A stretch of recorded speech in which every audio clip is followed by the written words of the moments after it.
natures. One wants us to advance and the other wants to pull us back.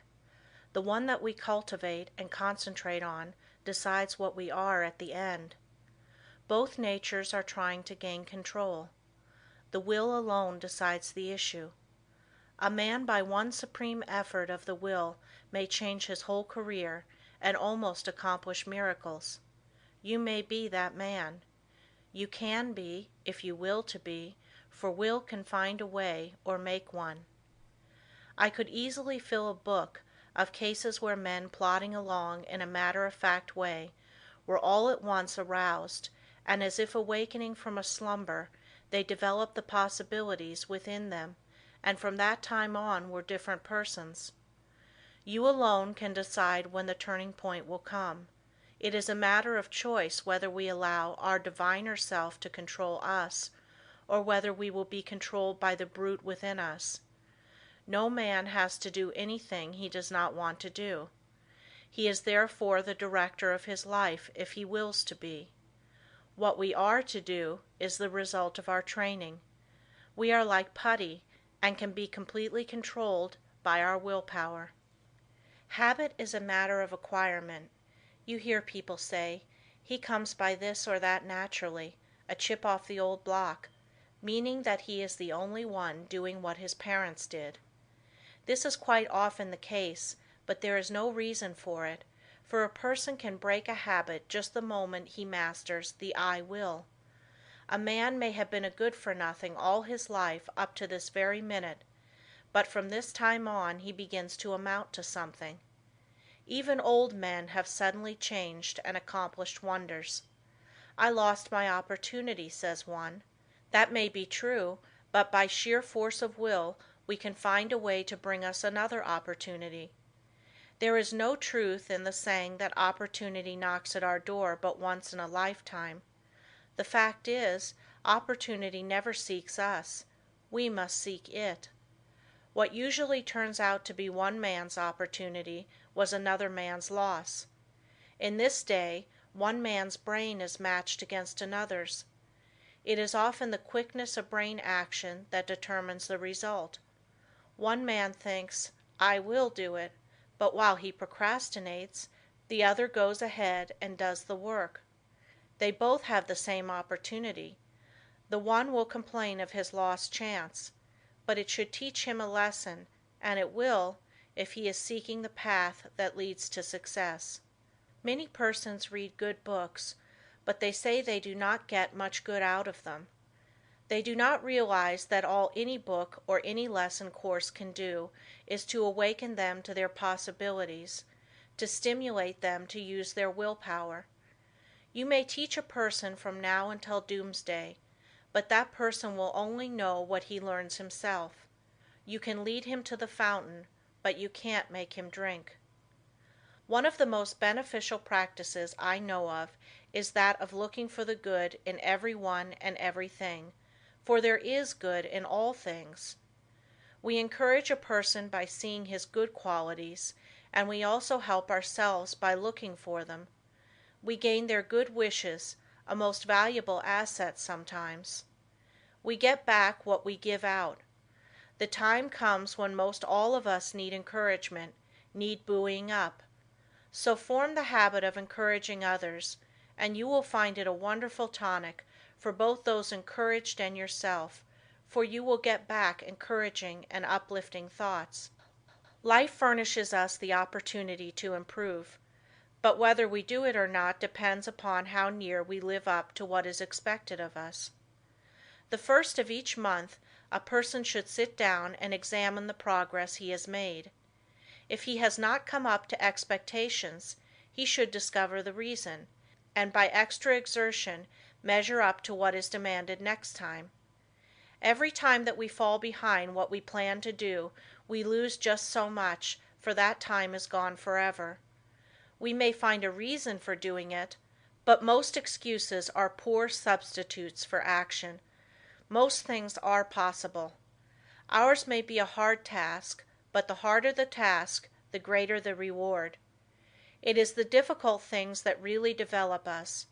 Anything that requires only a small effort, utilizes very few of our faculties, and yields a scanty harvest of achievement.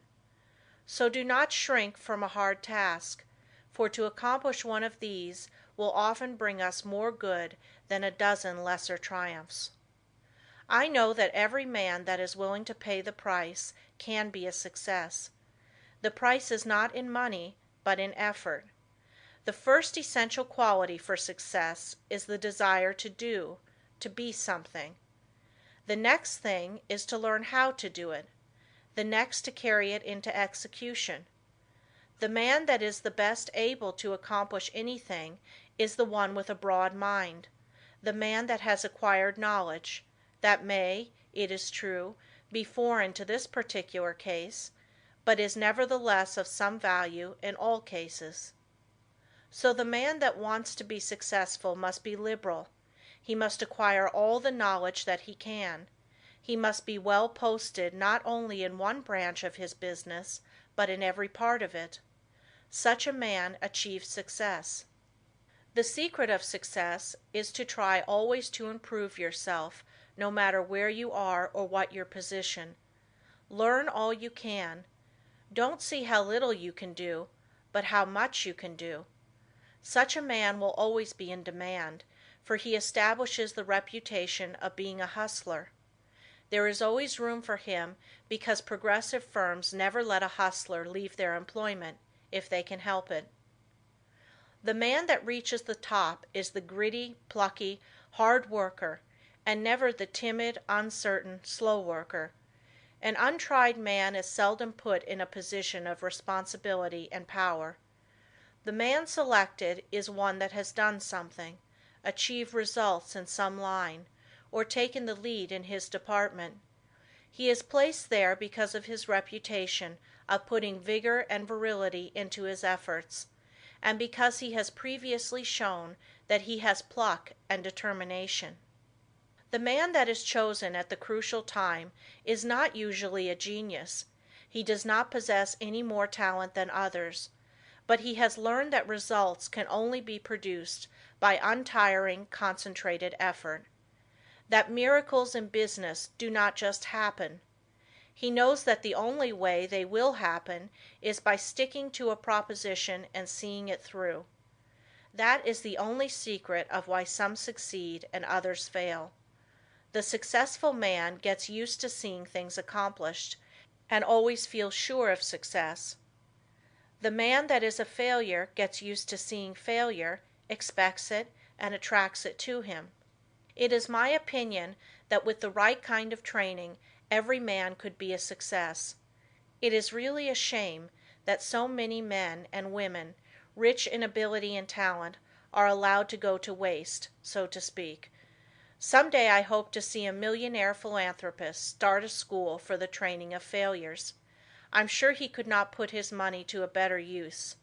In a year's time the science of practical psychology could do wonders for him.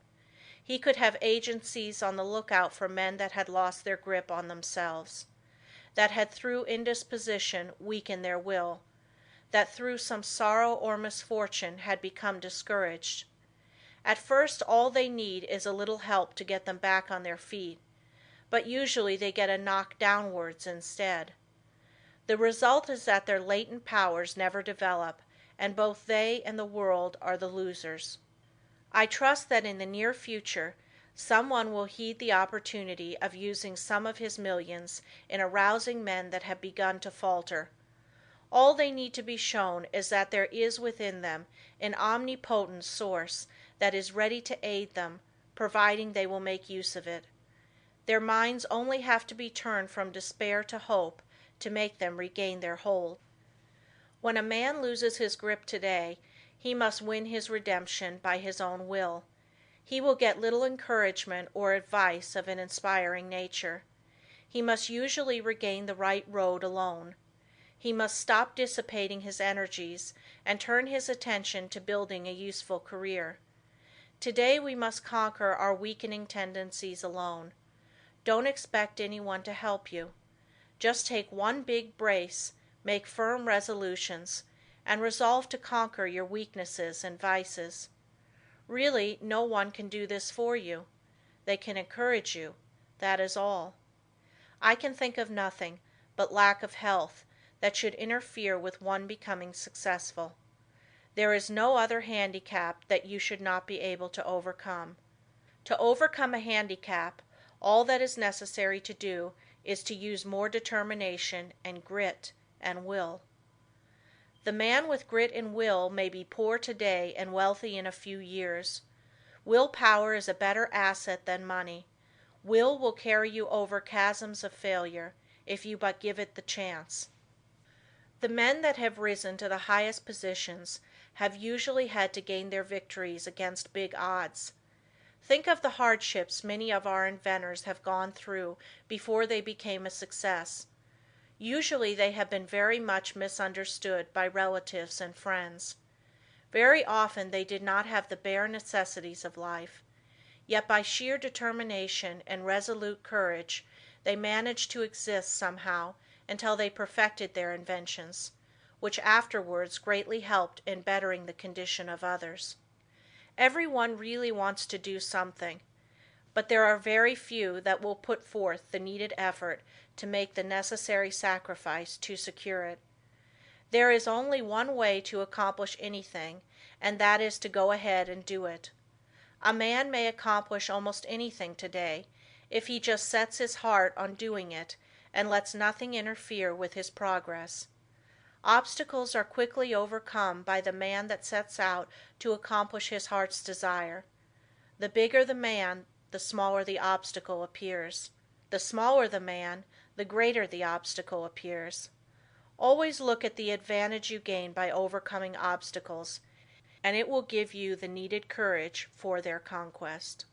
Do not expect that you will always have easy sailing. Parts of your journey are likely to be rough. Don't let the rough places put you out of commission. Keep on with the journey. Just the way you weather the storm shows what material you are made of. Never sit down and complain of the rough places, but think how nice the pleasant stretches were. View with delight the smooth plains that are in front of you. Do not let a setback stop you. Think of it as a mere incident that has to be overcome before you can reach your goal. Lesson 2. The Self-Mastery, Self-Direction Power of Concentration. Man from a psychological standpoint of development is not what he should be. He does not possess the self-mastery, the self-directing power of concentration that is his by right. He has not trained himself in a way to promote his self-mastery. Every balanced mind possesses the faculties whose chief duties are to engineer, direct, and concentrate the operations of the mind, both in a mental and physical sense. Man must learn to control not only his mind, but his bodily movements. When the controlling faculties, autonomic, are in an untrained condition, the impulses, passions, emotions, thoughts, actions, and habits of the person suffer from lack of regulation, and the procedure of mental concentration is not good, not because the mind is necessarily weak in the autonomic department of the faculties, but because the mind is not properly trained. When the self-regulating faculties are not developed, the impulses, appetites, emotions, and passions have full swing to do as they please, and the mind becomes impulsive, restless, emotional, and irregular in its action. This is what makes mental concentration poor. When the self-guiding faculties are weak in development, the person always lacks the power of mental concentration. Therefore, you cannot learn to concentrate until you develop those very powers that qualify you to be able to concentrate. So if you cannot concentrate, one of the following is the cause. 1. Deficiency of the motor centers. 2. An impulsive and emotional mind. 3. An untrained mind. The last fault can soon be removed by systematic practice. It is the easiest to correct. The impulsive and emotional state of mind can best be corrected by restraining anger, passion and excitement, hatred, strong impulses, intense emotions, fretfulness, etc. It is impossible to concentrate when you are in any of these excited states. These can be naturally decreased by avoiding such food and drinks as have nerve weakening or stimulating influences, or a tendency to stir up the passions, the impulses and the emotions. It is a very good practice to watch and associate with those persons that are steady, calm, controlled and conservative. Correcting the deficiency of the motor centers is harder because as the person's brain is undeveloped, he lacks willpower. To cure this takes some time. Persons so afflicted may benefit by reading and studying my course, The Master Mind, to be published by Advanced Thought Publishing Corporation, Chicago, Illinois. Many have the idea that when they get into a negative state, they are concentrating, but this is not so. They may be meditating, though not concentrating. Those that are in a negative state a good deal of the time cannot, as a rule, concentrate very well. They develop instead abstraction of the mind, or absence of mind. Their power of concentration becomes weaker, and they find it difficult to concentrate on anything.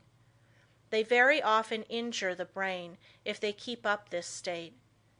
To be able to concentrate you must possess strength of mind. The person that is feeble-minded cannot concentrate his mind, because of lack of will. The mind that cannot center itself on a special subject or thought is weak. Also the mind that cannot draw itself from a subject or thought is weak. But the person that can center his mind on any problem, no matter what it is, and remove any unharmonious impressions, has strength of mind. Concentration, first, last, and all of the time, means strength of mind. Through concentration a person is able to collect and hold his mental and physical energies at work. A concentrated mind pays attention to thoughts, words, acts and plans. The person who allows his mind to roam at will never accomplish a great deal in the world. He wastes his energies. If you work, think, talk and act aimlessly, and allow your brain to wander from your subject to foreign fields, you will not be able to concentrate. You concentrate the moment when you say, I want to, I can, I will.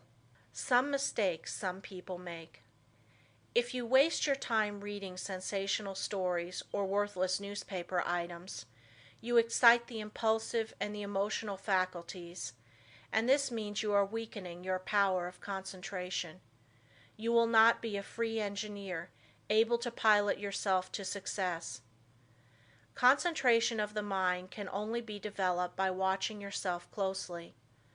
All kinds of development commence with close attention. You should regulate your every thought and feeling. When you commence to watch yourself and your own acts and also the acts of other people, you use the faculties of autonomy, and as you continue to do so, you improve your faculties, until in time you can engineer your every thought, wish and plan. To be able to focalize the mind on the object at hand in a conscious manner leads to concentration. Only the trained mind can focalize. To hold a thought before it until all the faculties shall have had the time to consider that thought is concentration. The person that cannot direct his thoughts, wishes, plans, resolutions and studies cannot possibly succeed to the fullest extent. The person that is impulsive one moment and calm the next has not the proper control over himself. He is not a master of his mind, nor of his thoughts, feelings and wishes. Such a person cannot be a success. When he becomes irritated, he irritates others and spoils all chances of any concern doing their best. But the person that can direct his energies and hold them at work in a concentrated manner controls his every work and act, and thereby gains the power to control others. He can make his every move serve a useful end and every thought a noble purpose. In this day, the man that gets excited and irritable should be looked upon as an undesirable person. The person of good breeding now speaks with slowness and deliberation. He is cultivating more and more of a reposeful attitude. He is consciously attentive and holds his mind to one thing at a time. He shuts out everything else. When you are talking to anyone, give him your sole and undivided attention. Do not let your attention wander or be diverted. Give no heed to anything else, but make your will and intellect act in unison. Start out in the morning and see how self-poised you can remain all day. At times take an inventory of your actions during the day and see if you have kept your determination. If not, see that you do tomorrow. The more self-poised you are, the better will your concentration be. Never be in too much of a hurry, and remember, the more you improve your concentration, the greater are your possibilities. Concentration means success, because you are better able to govern yourself and centralize your mind. You become more in earnest in what you do, and this almost invariably improves your chances for success. When you are talking to a person, have your own plans in mind. Concentrate your strength upon the purpose you are talking about. Watch his every move, but keep your own plans before you. Unless you do, you will waste your energy and not accomplish as much as you should. I want you to watch the next person you see that has the reputation of being a strong character, a man of force. Watch and see what a perfect control he has over his body. Then I want you to watch just an ordinary person. Notice how he moves his eyes, arms, fingers. Notice the useless expenditure of energy. These movements all break down the vital cells and lessen the person's power in vital and nerve directions. It is just as important for you to conserve your nerve forces as it is the vital forces. As an example, we see an engine going along the track very smoothly. Someone opens all the valves and the train stops. It is the same with you. If you want to use your full amount of steam, you must close your valves and direct your power of generating mental steam toward one end. Center your mind on one purpose, one plan, one transaction. There is nothing that uses up nerve force so quickly as excitement. This is why an irritable person is never magnetic. He is never admired or loved. He does not develop those finer qualities that a real gentleman possesses. Anger, sarcasm, and excitement weaken a person in this direction. The person that allows himself to get excited will become nervous in time, because he uses up his nerve forces and his vital energies. The person that cannot control himself and keep from becoming excited cannot concentrate. When the mind can properly concentrate, all the energy of every microscopic cell is directed into one channel, and then there is a powerful personal influence generated. Everyone possesses many millions of little trembling cells, and each one of these has a center where life and energy are stored up and generated. If this energy is not wasted but conserved and controlled, this person is influential, but when it is the opposite, he is not influential or successful. Just as it is impossible for a steam engine to run with all its valves open, so it is impossible for you to waste your energy and run at your top speed. Each neuron in the gray layers of the brain is a psychic center of thought and action. Each one is pulsating in intelligent force of some kind. And when this force, your thoughts and motions, are kept in check by a conservative, systematic, and concentrated mind, the result will be magnetism, vitality, and health. The muscles, bones, ligaments, feet, hands, and nerves, etc., are agents for carrying out the mandates of the mind. The sole purpose of the volitional faculties is to move the physical mechanism as the energy travels along the wires of nerves and muscles. Just for that reason, if you throw a voluntary control over these messages, impulses, thoughts, emotions, physical movements, and over these physical instruments, you develop your faculties of self-mastery.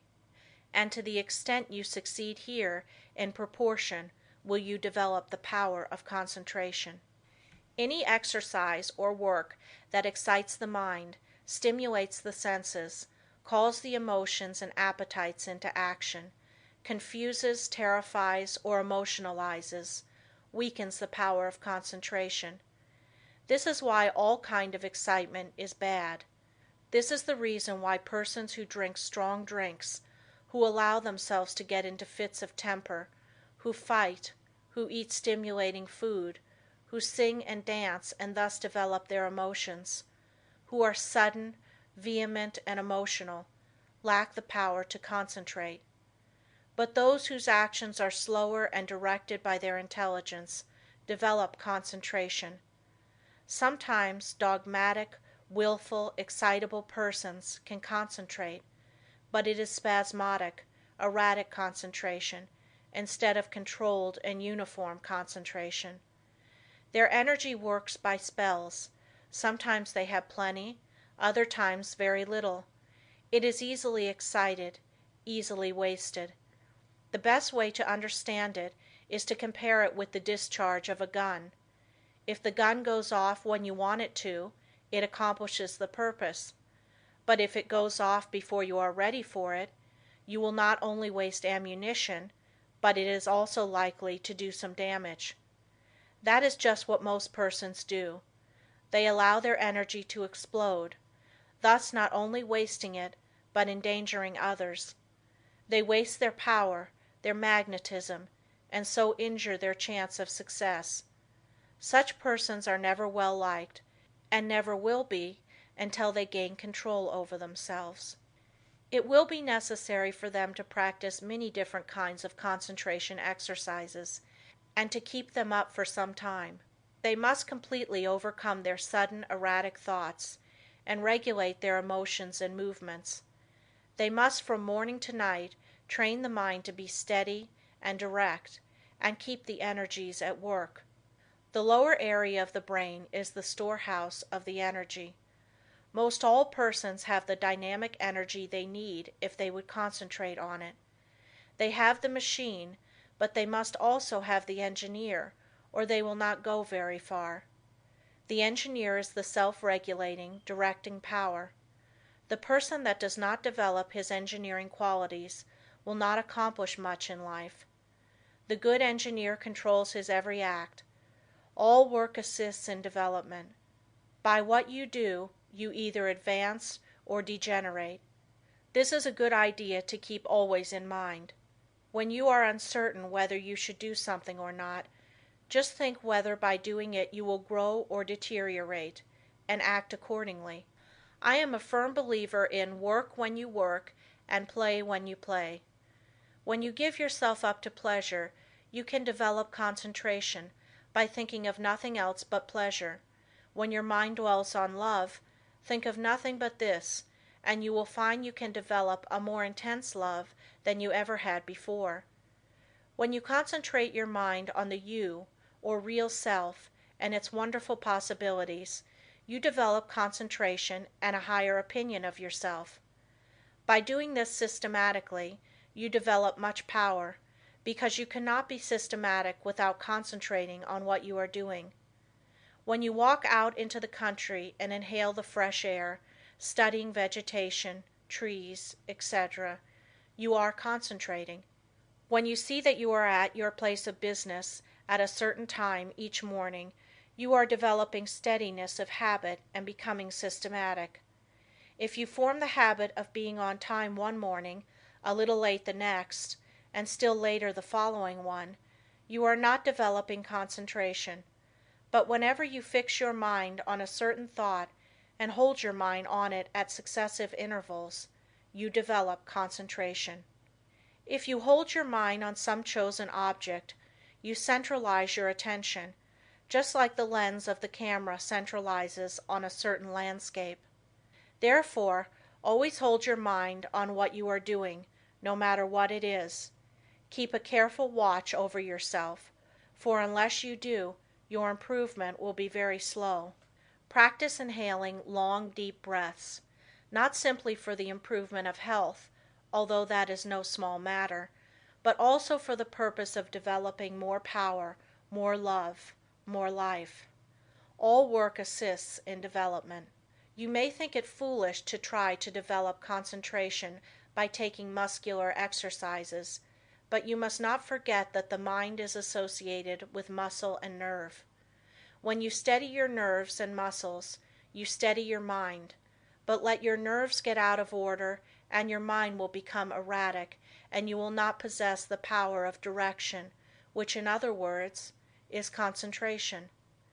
Therefore you understand how important exercises that steady the nerves and muscles are in developing concentration.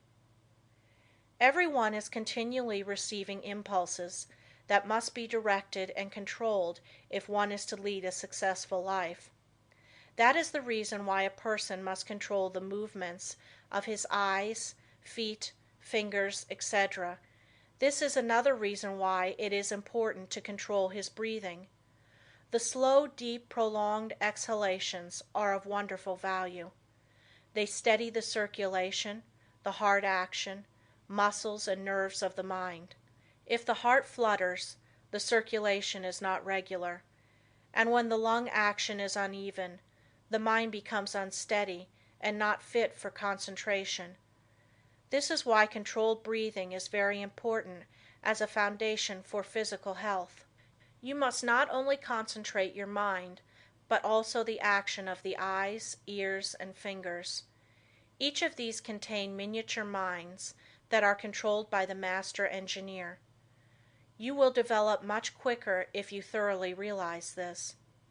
If you have ever associated with big men or read their biographies, you will find that they usually let the others do the talking.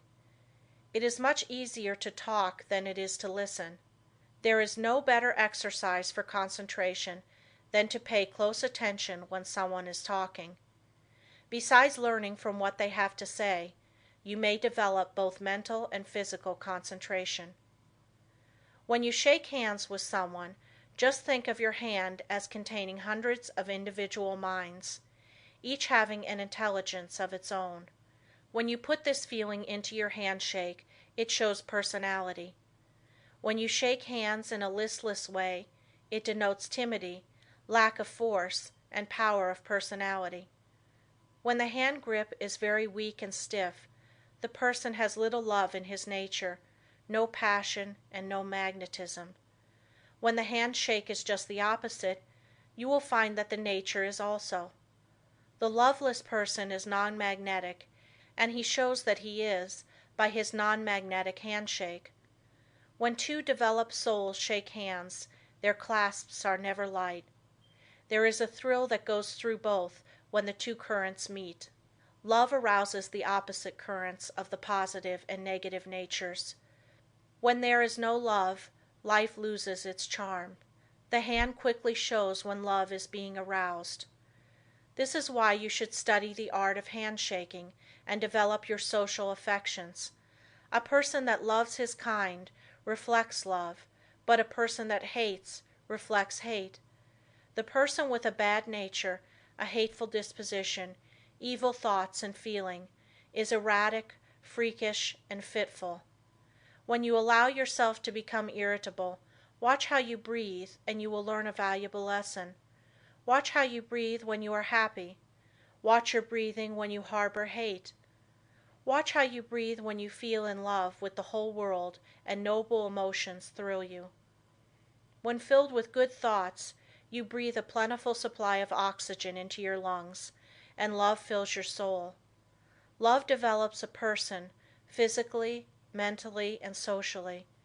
Breathe deeply when you are happy, and you will gain life and strength. You will steady your mind, and you will develop your power of concentration and become magnetic and powerful. If you want to get more out of life, you must think more of love.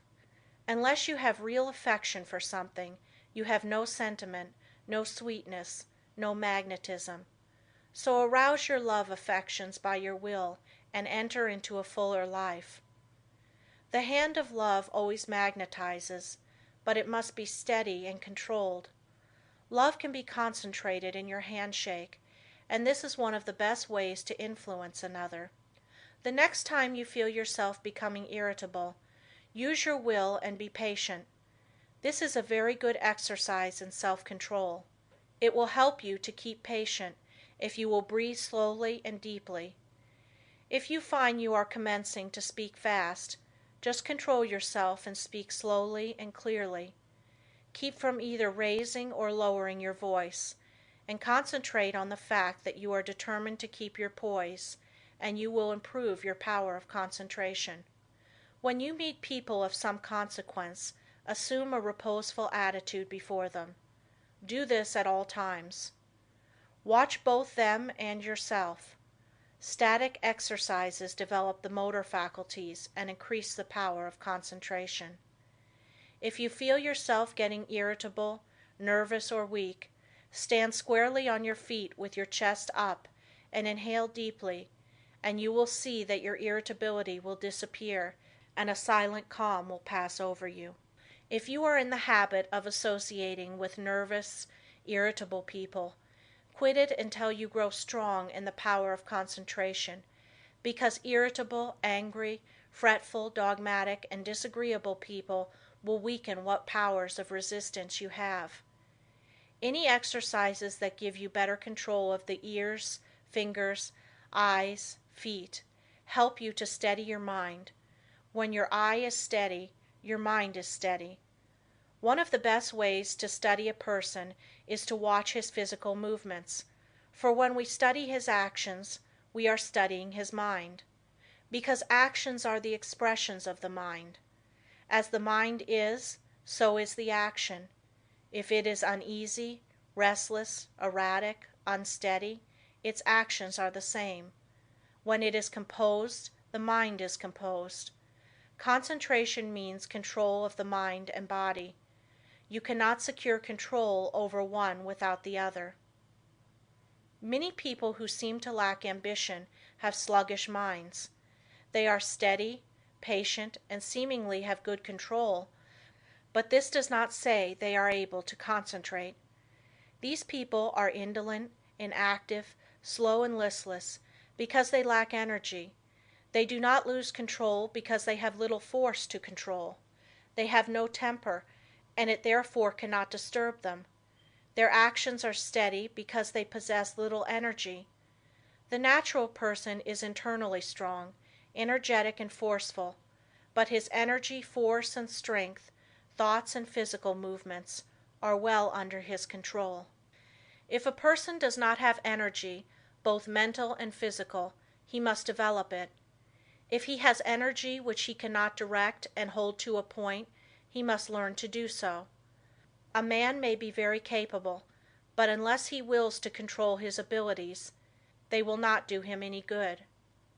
We hear so much talk about the benefit of physical culture, but the real benefit of this is really lost sight of. There is nothing that holds the faculties at work in a sustained and continuous manner as static exercises do. For as stated before, when you learn to control the body, you are gaining control over the mind.